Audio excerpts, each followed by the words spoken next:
রাজনীতিতে জামায়াত ইসলামীর থেকে বিএনপি কেন এত পিছিয়ে, কি বলছে তারা শুনুন। এখন প্রভাব পড়ছে এখন, কারণ সেটা মানুষের স্ট্রাইক করছে। আমার বাড়ি মনে করেন ইয়েতে চিটাগং, কিন্তু আমি দেখছি আমার এলাকায় কি হচ্ছে। কিন্তু আমি আবার ঢাকা বিশ্ববিদ্যালয়ের ছাত্র, আমি ভোট দিতে যাচ্ছি। তো আমি যখন দেখি আমার পরিবার নির্যাতিত হচ্ছে বিএনপির লোকদের দ্বারা, আমি যখন দেখি যে বিএনপির লোকেরা থানা কিনে নিয়েছে, ওসির সাথে চা খায়, ওসি তাদের কথা মতো ঘুরে তাদের চাঁদাবাজিতে সহায়তা করে, প্রত্যেকটা এলাকাতে তো তাই হচ্ছে। বিএনপি তো প্রতিটা থানাকে কিনে নিয়েছে, ইউনোকে এখনও পুরোপুরি পারে নাই। তো প্রশাসন যখন তারা হাতের মুঠে নিয়ে চাঁদাবাজি করছে, তো সেটা যদি আমার পরিবার যদি এটা যারা আক্রান্ত হয়, তাহলে আমার মেন্টালিটি তো নিশ্চয়ই এখানে এখানে প্রভাব ফেলবে। আমি ভোটের ক্ষেত্রেও তাহলে এখানে এটা করব। আবার আমিও তো আবার জাতীয় নির্বাচনেরও ভোটার, আমি তো শিশু না। তো আমাদের একটা প্রতিফলন এখানে হবেই। এখন দেখা যাচ্ছে যে আরেকটা বিষয় হচ্ছে যে জাতীয় রাজনীতিতে তখন আওয়ামী লীগের পাশাপাশি বিএনপি ছিল। বিএনপি আওয়ামী লীগ দুইটা বড় দল ছিল, এবং তার জায়গায় যদি বাসদ জাসদের মতো ছোট রাজনৈতিক দল কি করে তাতে কিছু আসে যাচ্ছিল না, কারণ মাঠে বড় দুইটা দল রয়ে গেছে। এখন তো মাঠে আরেকটা বড় দল নাই। আওয়ামী লীগ যখন মাঠে নাই, তখন মাঠে আছে কে? বিরাট একটা দল আছে শুধুমাত্র বিএনপি, আর একটা ছোট দল আছে ইসলামী, এই যে জামাতে ইসলামী। জামাতে ইসলামীর সাথে আমি যদি পার্থক্য করি বিএনপির, তাহলে তো এটা কোনো ইয়েতেই পড়ে না, তুলনাতেই পড়ে না।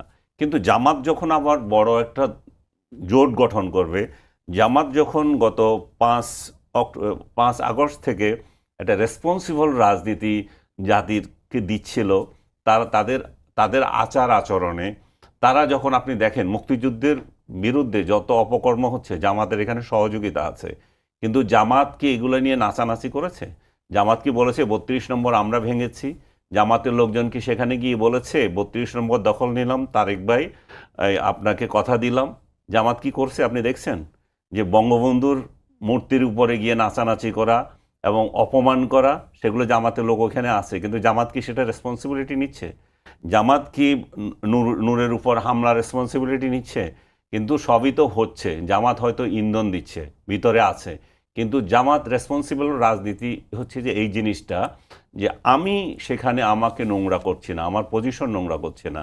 ছাত্রশিবির জামাত তারা তাদের রাজনীতি নিয়ে নীরবে আগাচ্ছে। সবচেয়ে বড় যে বিষয়টা ছিল সেটা হচ্ছে 5 আগস্টের পর থেকে বিএনপি যখন আওয়ামী লীগের রিপ্লেসমেন্ট হচ্ছিল, যেখানে যেখানে চাঁদাবাজি, সব জায়গাগুলো যখন আওয়ামী লীগ রিপ্লেস করছিল তারা আওয়ামী লীগের চাঁদাবাজি জায়গাগুলো, জামাত সেখানে প্রশাসন নিয়ে ব্যস্ত ছিল। জামাত প্রশাসনকে কবজা করার চিন্তা ছিল, এবং সেটা তারা করেছে, খুব ভালোভাবেই করেছে। সবচেয়ে বেশি করেছে তারা বিশ্ববিদ্যালয়গুলো। বিশ্ববিদ্যালয়ের প্রতিটা বিশ্ববিদ্যালয়ে তারা তাদের লোককে দিয়েছে, বড় বড় প্রশাসনে, প্রক্টর বলেন, ওই বলেন, সেই বলেন, ভিসি বলেন, সবগুলো, দুই একটা ভিসি ছাড়া সবগুলো জামাতি ভিসি হিসাবে পরিচিত। এবং এমন ভিসি যে তা শিবির আবার তাকে যায় ধমকও দেয় যে তোমাকে তো আমরাই বসিয়েছি। তাহলে বুঝতে পারেন জামাত কিভাবে পরিকল্পিতভাবে শিক্ষাঙ্গন দখল করছিল, এবং সুপরিকল্পিতভাবে সেই প্রভাবটাই কি ডাকসুতে পড়লো? অবশ্যই ডাকসুর, আমি তো বললাম ডাকসুর যে প্রশাসন ছিল তারা জামাতকে হেল্প করেছে।